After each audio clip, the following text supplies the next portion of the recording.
मौसम के हवाले से आपको अपडेट करें। आपको बताएं कि आज मुल्क के बेशतर इलाकों में मौसम सर्द और खुश्क, जबकि बलाई इलाकों और शुमाली बलूचिस्तान में शदीद सर्द रहेगा।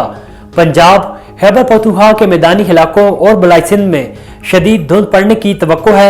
गुज़श्ता 24 घंटों के दौरान मुल्क के बेशतर इलाकों में मौसम सर्द और खुश्क, जबकि बलाई इलाकों और शुमाली बलूचिस्तान में शदीद सर्द रहा।